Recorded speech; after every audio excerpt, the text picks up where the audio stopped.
Hey, what is up everyone? Omogonix here and welcome back to a brand new video here on the channel. So this is my basic horror game tutorial series where I teach you guys how to make a basic horror game in Godot. So I do have a few things planned today. For example, the first thing we'll be doing today is we'll be doing random footstep sounds. So let's say for example you have your player walking around, right?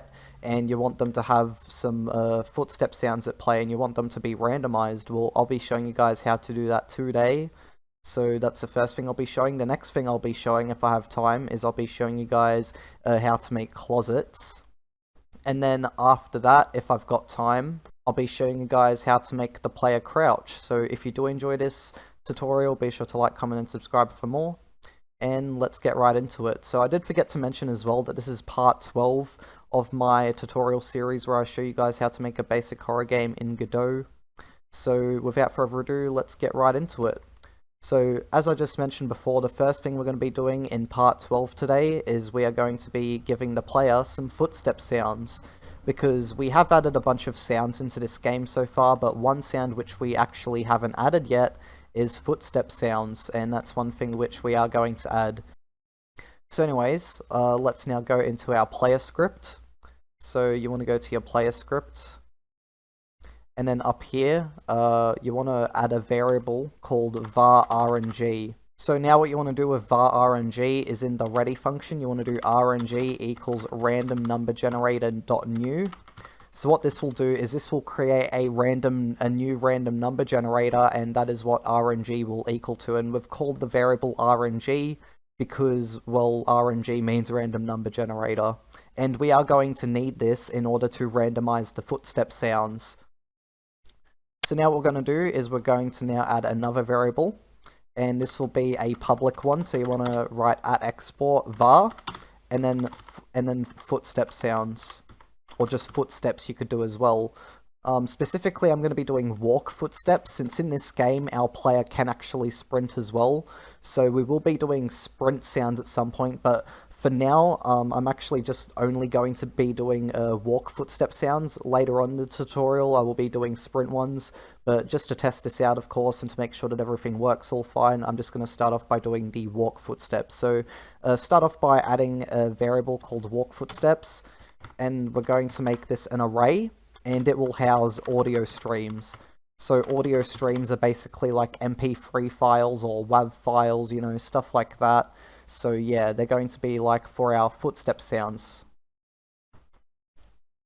So now if we actually click onto our player here, as you can see, we now have a new array, and these are for our footstep sounds. So if you go add element, you can then add all the different sorts of footstep sounds you want into this array. So yeah. Now I'm just going to leave this empty though, but we will be getting to that soon. So now what we're going to do is in the part of our script where our player walks, so if direction, what we'll be doing here is we'll go, oh wait, first thing that I need to do actually before we do this part of the script is we need to add an audio stream player to our player, and this will be for our footstep sound. So you want to go add child node, and then we'll search up audio stream, and you want to get an audio stream player 3D. So now with the audio stream player 3D, I recommend putting this towards the player's feet, just so it's a bit more realistic with where the sound's coming from. And with the max distance of it, I'm going to set it to something like 10, but you can set it to what you want, maybe even something like 5. But yeah, it all depends really on what you're going for. And then, yeah, that's all the edits we really need to make right now, is just setting the max distance. You can change up the volume decibels if you want to, stuff like that. But yeah, that's pretty much all we need to do for setting up this audio stream player. Also, you can rename it to something like maybe footstep sound, something like that. So yeah. And now let's go back into our script. So now what we're going to do here is we're going to do if, and then exclamation mark, $, footstep, sound, dot playing. So what this is doing is this is checking if the footstep sound isn't playing, since whenever you have an exclamation mark out the front of something, that means if it isn't. So yeah. And then if we remove the exclamation mark, that basically means if the footstep sound is playing, but then if we add the exclamation mark, if the footstep sound isn't playing. So yeah, so you want to have that there. And then what we're going to do is we're going to do var num, so this is just short for number, and we're going to do equals RNG, so this is for our random number generator, and then we're going to go randy underscore range. So what randy does is it picks a random int in the range of certain values. So for example, what we're going to be doing here is we're going to be doing parentheses and then 0, and then walk footsteps dot size -1. So what we're doing here is, so we have a variable for the number, and then we are basically picking a random value between 0 and the size of the walk footsteps array, and then minusing 1 off that. And the reason as to why we're minusing 1 off that is because of how Godot randomly picks numbers. The last number is always picked, and with how the footsteps array works, let's say for example you have 3 sounds in your footsteps array, that will then mean that there is 0, 1, and 2, which are being used in the like the IDs basically. So then the size will basically equal to 3. So then you just -1. So then it's only picking those particular IDs. So yeah, hopefully I explained that all right. So yeah, basically we're just picking a random number between 0 and the size of the footstep sounds array. And then after we pick the random number, what will happen is we'll go footstep sound dot stream equals to walk underscore footsteps, and then in brackets we want to do num. So basically what this is doing is this is changing the stream of our footstep sound. So it's just changing the sound of our footstep sound to the random one in the walk footsteps sound array. And then afterwards we then go footstep dot play, and boom. Or footstep sound dot play I meant to do. There we go. Footstep sound dot play. And yeah, so that's pretty much it. But one thing that I do need to do before I do get into this is we need to actually have footstep sounds for our player. So I do have some footstep sounds that I will be adding in. So I am going to do that. I'll be back in just a minute. Alrighty, so what I've done, as you can see here in my file system to the bottom left, is I have 8 different footstep sounds, and yes, they are tile footstep sounds, and I'm pretty sure that the floor I've made for my level isn't like a tile floor, it's more like a concrete looking floor type of thing, but you know what, who cares, it's just a tutorial after all. But yeah, you guys can have whatever footstep sounds you like, I'm just using tile ones, but I will show you guys how these sound. So there's the first one. I don't know if you can hear that properly here. Let me turn up my, yeah, that sounds better. There we go.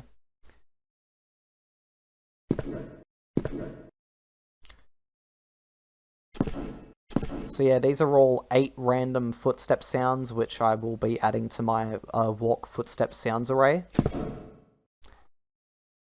And we will be doing sprint sounds as well, but I'm just going to be starting off with the walking ones to start off with, of course.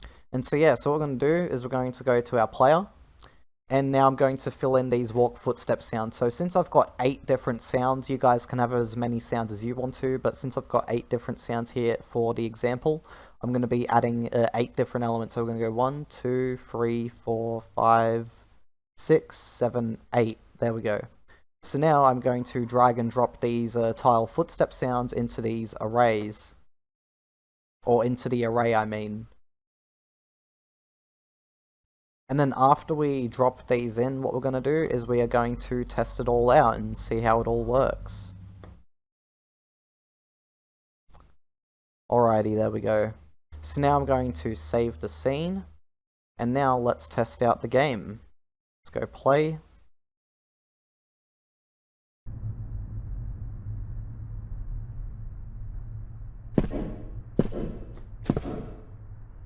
So now, as you can hear, when I walk around, my footstep sounds play.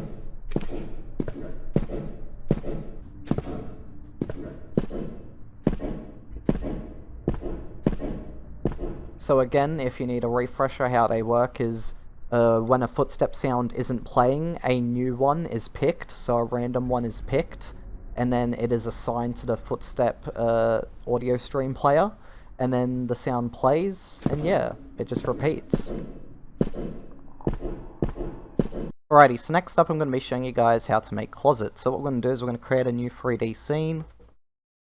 And I'm going to call this node here closet. And then I'm going to create a static body 3D. And then I'm going to then create a collision shape 3D, which is going to be a child of the static body 3D. And this will be a cube. So what I'm doing here is basically, this closet will be made up of a bunch of different cubes, and the static body 3Ds are to give them cubes collision, of course. If you guys want to make your closet in Blender, that's totally fine. I'm just making mine here in Godot itself. But yeah.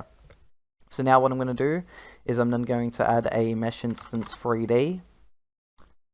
And I'm just going to make this a box, and there we go. So now I'm going to scale this backwards. This is going to be like our wall. Oh wait, no. Yeah, this is the z-axis, so that means that this is backwards. There we go. Alrighty.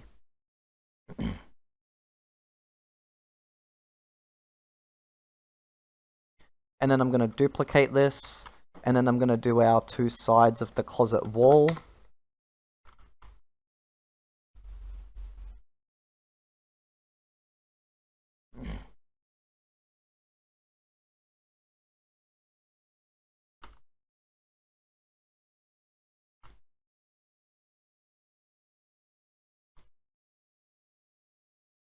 There we go.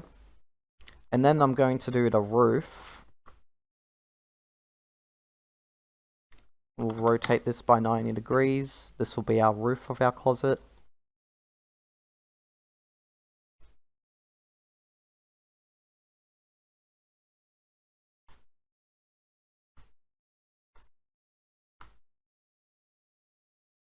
And then last but not least, we'll be doing the floor of our closet.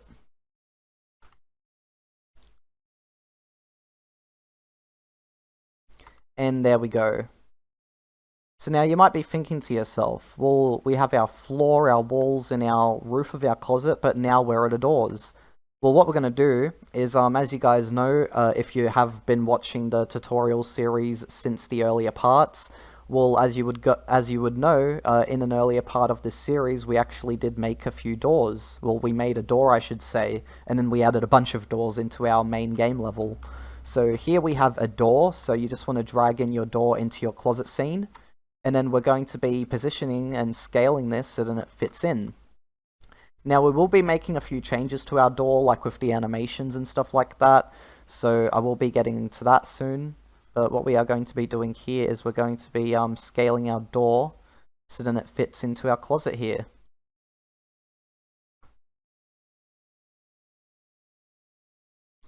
If you guys need to make any other adjustments to your closet as you're adding in the doors, then be sure to do that in case you need to. Otherwise, you can just scale down your doors. And if you notice that your knobs are getting more squashed in, you know, like for me personally, I don't mind it since I don't mind the oval look of the knobs. But I will be showing you guys how to, of course, adjust that if you need to with your doors. So yeah.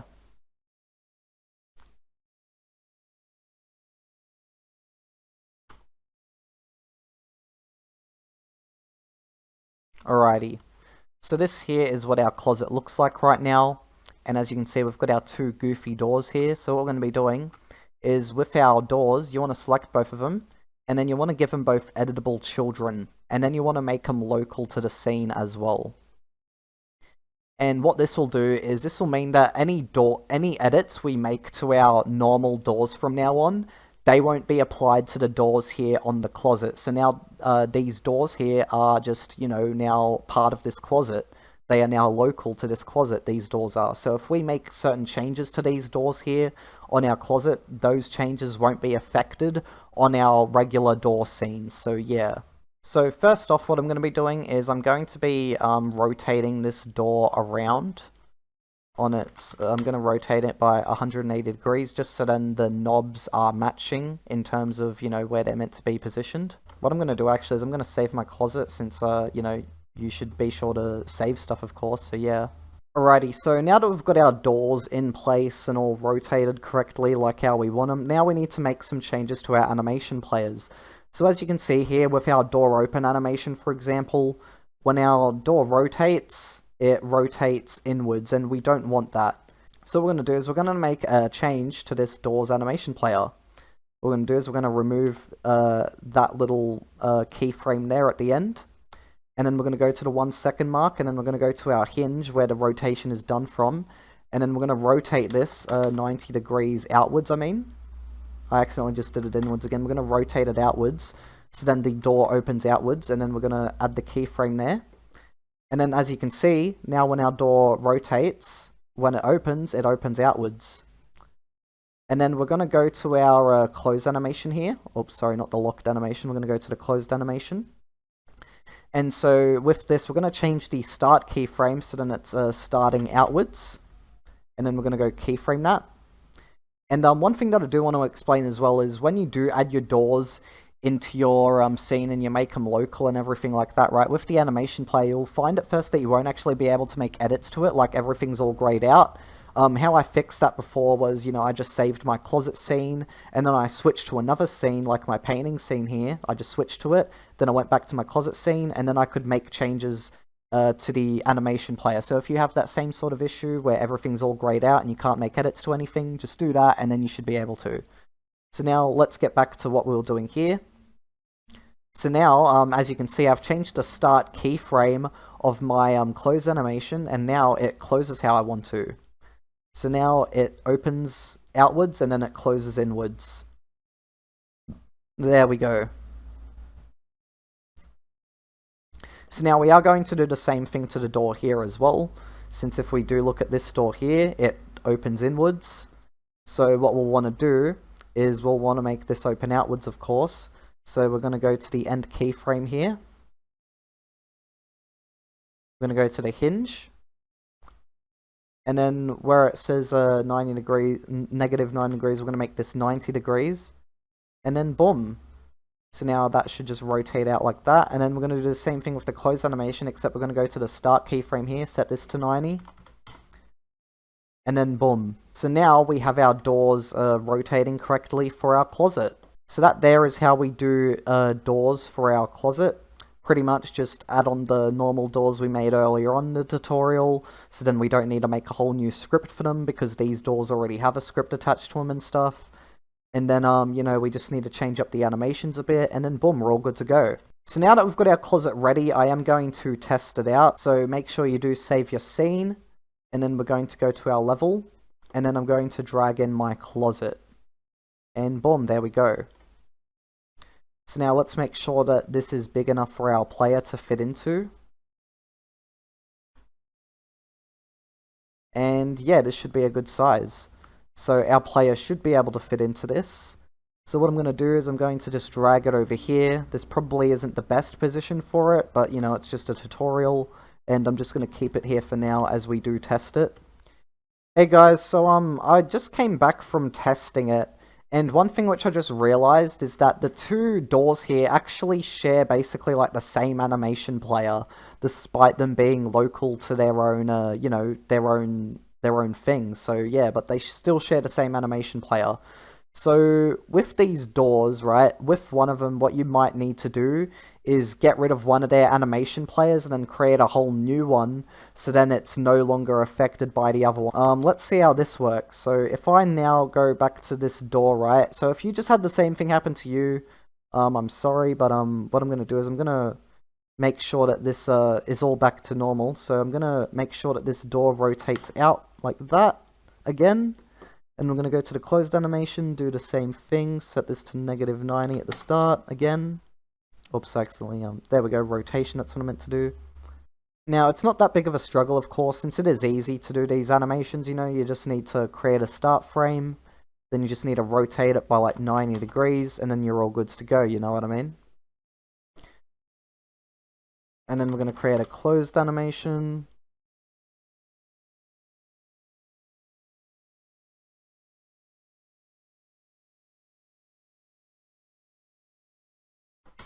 And boom. So now we have our open and close animations back. So yeah, if you guys had the same issue as me before, where you noticed that, I just changed both of my animation players' animations, how come one of the doors is rotating inwards again? Well, yeah, the reason as to why is because both doors still for some reason share the same animation player. So just get rid of one and then quickly do your doors open and close animations again. It's not that much of a hassle, it only takes about a minute or so, but yeah. And so now that we should finally be ready, everything all works now. Now let's go ahead and actually test this again, and hopefully everything works as planned.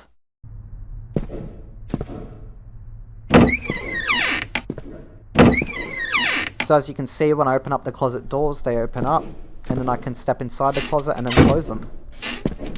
And boom, there we go. So now as you can see, I am in the pitch black closet, and yeah.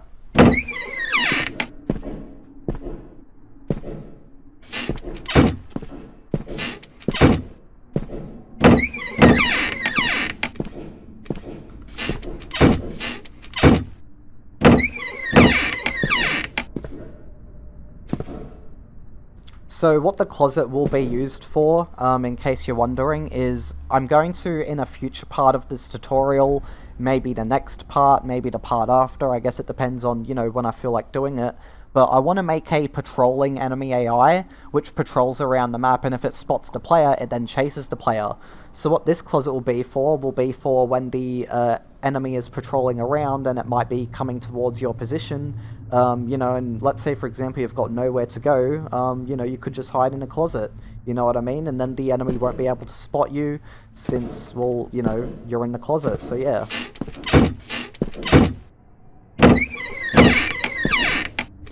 So yeah, in this tutorial what we've done is, So what we've done in this tutorial is we have created footstep sounds, random footstep sounds. And then we've also created a closet. Alrighty, so next up I'm going to be showing you guys how to do sprint footstep sounds. So I am going to be, you know, doing the sprinting side of the random footstep sound picking for our player script. But first off, here I am in Audacity, and I'm just going to show you guys how I'm making the, like, sprint versions of our footstep sounds, because you'll need both walk footstep sounds and sprint sounds, so yeah. So here I have my tile footstep sound number 4, so here's how it just sounds normally. So that's how it sounds for the walking, right? But what I'm going to do is, if you've got Audacity as well, what you can do if you want to, like, quicken it up to make it sound like a sprint sound is you can just Control A, go effect, and then usually what I like to do is I like to go change tempo, and then have it around 100%, and then go OK, and then boom, that sounds more like a sprint sound. So it is a lot more quicker. And then what I'm going to do is I'm going to do this for the last 4 footstep sounds that I have. I've already done this for 3 others. This is the 4th one I'm doing it for, then I'm going to do it for the other 4 that I have. And then I'll have 8 sprint footstep sounds, so yeah. Alrighty guys, so I am back and I've got 8 running footstep sounds now. So as you can see, I've got these 8 tile footstep sounds here, so these are just my regular walking sounds. And then I've got my running sounds here, all titled tile run 1, tile run 2, tile run 3, you get the idea. So now what we're going to do is, here in our player script, we're going to now create a new variable. So basically this will just be an audio stream array like what we have here, so I'm just going to copy and then paste this, and then I'm going to replace the word walk with sprint. So this will be for our sprint footstep sounds. So now here in this part of the script, what we're going to do is where we have our random footstep sound being chosen, what we're going to do is we're going to go if speed not equal to sprint speed. What this will do is basically if our player isn't sprinting, so if the player's speed isn't equal to the sprint speed, then one of the walk footsteps will be chosen. However, if we now copy and then paste this underneath, if the speed is equal to the sprint speed, instead of choosing from the walk footstep sound array, it will instead be chosen from the sprint footstep sounds array. And then a sprint footstep sound is chosen. Alrighty, so that is pretty much it for the scripting. Now what we need to do is we need to go to our player scene, and then we just need to add in our sprint footstep sounds. So I'm going to go 1, 2, 3, 4, 5, 6, 7, 8. And now let's assign all these 8 running footstep sounds. 1, 2, 3, and 8. There we go. So now our 8 running footstep sounds have been applied, and now what we're going to do is we're going to test it all out, and hopefully everything works out all well. So let's go run project, and let's go play.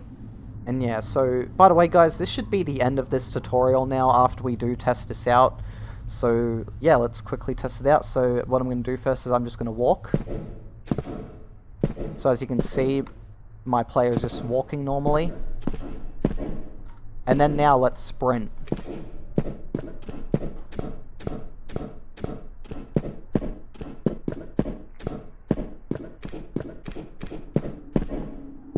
So as you just heard there, my sprint footstep sounds were playing.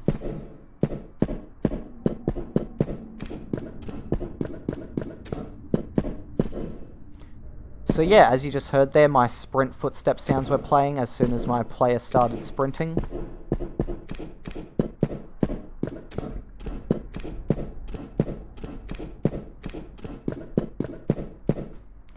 And yeah, so hopefully that all works out right for you guys. And yeah, so without further ado, that's going to be the end of this tutorial. I know that earlier on I did say that I was probably going to do crouching in this part of the tutorial, but you know, I don't really have enough time for today. But I will be probably doing it in the next part, and something else that I want to do eventually as well is the patrolling enemy AI. Hopefully we do get to that as well. And yeah, so I've been thinking about this series quite a bit lately, and I will admit that, you know, I do feel like that things do feel a bit unstructured. Like, I feel like before I started recording this whole entire tutorial series, right, I had a bit more of a plan in place for what I was going to do. But then, you know, as I record certain things, I might then feel like, yeah, I don't really want to do this right now, I might do it a bit later on.